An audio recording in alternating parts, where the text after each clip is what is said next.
تھا چور آیا تھا لیکن سر سے ننگا نہیں تھا، چادر تھی اس کے پاس۔ اور میرے چھوکرے اور میرے بیٹے نوجوان، بوتھا بھی صاف، چہرے پہ بودیاں، اور تیرے پاس رسول اللہ کی سنت کے مطابق چادر بھی نہیں ہے، پھیلا لی۔ جب بھر گئی نا، چلنے لگا تو ابو ہریرہ نے پکڑ لیا۔ اب کمزور پکڑے اور ڈکیٹ پکڑا جائے گا؟ ڈکیٹ تو بڑے تگڑے ہوتے ہیں، سارا پاکستان حال کرتا روئے جاتا ہے، لیکن ڈکیٹ پھر بھی لوٹے جاتے ہیں۔ مجال ہے نہ نون کے گنجوں سے رکتے ہیں، نہ کسی بی سے رکتے ہیں، نہ کسی ایرے گہرے سے رکتے، ایسے بے غیرت لٹیرے ہیں، رکتے ہی نہیں، ایسے بے غیرت ہیں، روتے بھی ہیں کہ لٹ گئے، پھر بھی انہیں بے غیرتوں کو آتے ہیں، آؤ شاباش کرو حکومت، یہ تمہیں خدا پوچھے گا۔ خیر میں تو بات آگے چلوں گا، ٹائم نہیں ہے۔ پکڑ لیا آپ نے، اس نے بڑا زور لگایا، فرمایا تو کھوج کر، میں تجھے چھوڑتا ہوں۔ اس نے پنجہ آزمائی بڑی کی، جب اس نے دیکھا نا کہ ابو ہریرہ طاقتور ہے، کہتا خدا کی قسم بھوکا مر گیا ہوں، میرے بچے بھوکے ہیں، میں غریب مسکین ہوں، مجھے خدا را چھوڑ دے، پھر نہیں آؤں گا۔ فرمایا مال ڈیری کر دے، جا دفع ہو جا۔ اس نے منت بڑی کی، چل نکل جا، دفع ہو جا۔ چلا گیا۔ اذان فجر، جناب بلال نمازی آئے، صدیق اکبر فاروق، سب نمازی آئے، اتنے میں میری سرکار آ گئے، مصلی پہ امامت پہ کھڑے ہو گئے، نماز پڑھی، دعا مانگی، فارغ ہوئے۔ اور جب ہر کوئی نماز سے فارغ ہوا، سرکار فرماتے ہیں یا ابا ہریرہ ما فعل اسیرک البارحہ، ابو ہریرہ رات والا قیدی کدھر گیا؟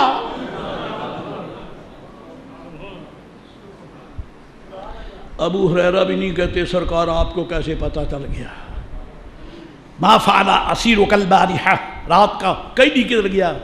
عرض کی میرے آقا اس نے بڑی منتیں کی ہیں، اس نے بڑا عاجزی کی، اور مجھے رحم آ گیا، پھر جی میں نے چھوڑ دیا۔ فرمایا اچھا آج پھر آئے گا، چلو اگر گزشتہ رات غلطی کی ہے، آج رات نہ غلطی کرنا، آج پھر آئے گا۔ اب وہ جناب ڈاٹ کو نہ کہا، مجھے آج مجھے شرمسار ہونا پڑا، آج میں چھوڑتا ہوں اسے، دوسری رات آ گئی، وہی ٹائم آیا تو وہ پھر آ گیا۔ اور لوٹنے والے لوٹنے کے لیے ٹائم پر آتے ہیں، اگرچہ قوم سو جائے، لوٹنے والے ٹائم پر ہی آتے ہیں۔ جب پھر آیا، پھر اس نے جناب علی وہ اپنی گٹھڑی باندھ لی، چلنے لگا تو آپ نے پکڑ لیا،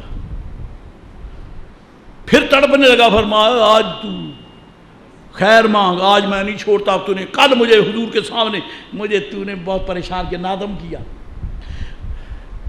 بہت رویا، کہنے لگا پھر نہیں آؤں گا، پھر رحم آ گیا۔ فرمایا پھر نہ کہتا بالکل مجال ہے، پھر نہیں آتا، میں کوئی بھی شرم تھوڑا ہوں نہ۔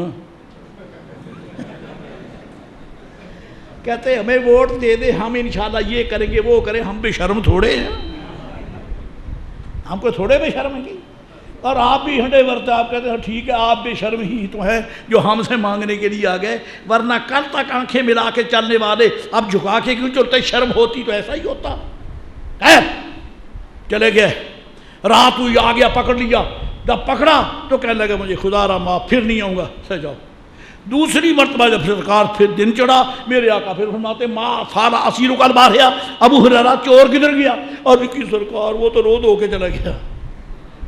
اور میرے آقا سزا نہیں دیتے، بلکہ ابو ہریرہ پر راضی ہیں کہ میرا غلام ہے لیکن رحم دل ہے۔ فرمایا آج پھر آئے گا۔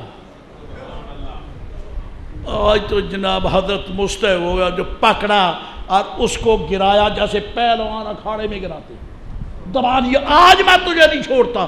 بڑا اس نے منت کی، سماجت کی، فرمایا تو رہنے دے، تو نے مجھے 2 دن بہت پریشان کیا، آج میں تجھے نہیں چھوڑتا۔ کہتا اچھا مجھے چھوڑ دے، میں تمہیں تبلیغ کرتا ہوں۔ بالو تبلیغ کیا، نالے ڈکیٹیاں مار دے، نالے تبلیغ۔ معلوم ہوتا تبلیغ کے پردے میں ڈکیٹیاں بھی ہوتی ہیں۔ ہوش کیا کرو، پتہ کر لیا کرو، ایشوا۔ کہتا میں مسئلہ بتا دوں؟ میں کیا مسئلہ بتائے گا؟ کہنے لگا جب رات کو سونے لگے نا، آیت الکرسی پڑھ کے سویا کر۔ ہم بھی تو اللہ اللہ ہی بتاتے ہیں، ہم کیا کہتے ہیں؟ ہم بھی تو اللہ ہی اللہ بتاتے ہیں۔ کہتا آیت الکرسی پڑھا کرو، پھر کیا ہوگا؟ کہتا ہے تمہارے گھر میں شیطان نہیں آئے گا۔ اور بے ایمان آیا بیٹھا، تمہارے گھر میں شیطان نہیں آئے گا، آیت الکرسی پڑھنا۔ وظیفہ توڑ کے حضرت صاحب پھر چپ کر گئے۔ جب تیسری بات سرکار نے پھر فرمایا، عرض کی میرے آقا آج تو اس نے مجھے ایک خیر خائی کی ہے، مجھے وظیفہ بتایا ہے۔ فرمایا کیا وظیفہ بتایا ہے؟ عرض کی یا رسول اللہ، اس نے مجھے کہا کہ سونے کے وقت آیت الکرسی پڑھا کرو، تو پھر شیطان نہیں آئے گا، چور نہیں آئے گا۔ میرے آقا علیہ السلام فرماتے ہیں 3 دن جو پکڑنے والا ہے، تو پتا چلا ہے کہ وہ چور ہے کون؟ کون چور ہے؟ عرض کی آقا یہ پتہ نہیں، میں تو حضور کی غلامی کرتا، میں نے تو پکڑ لیا۔ فرمایا صدقہ کا وہو کذوب، اس نے بات تو اس سے سچی کی ہے پر ہے جھوٹا۔ بات سچی کی ہے جھوٹا۔ کیا ہے؟ فرمایا یہ شیطان ہے۔ یہ کون ہے؟ اور ابو ہریرہ نے کتنی بار اسے گرایا؟ بولو۔ میں قسماً کہتا ہوں کہ حضرت آصف بن برقیہ سے ابو ہریرہ تکڑا ہے، ابو ہریرہ طاقتور ہے۔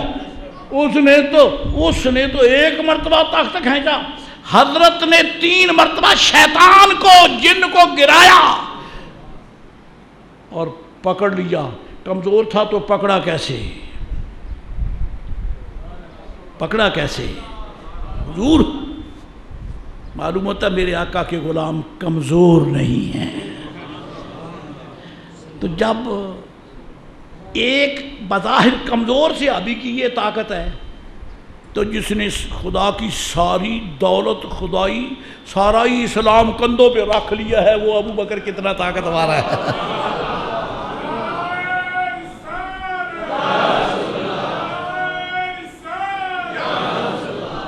حضرات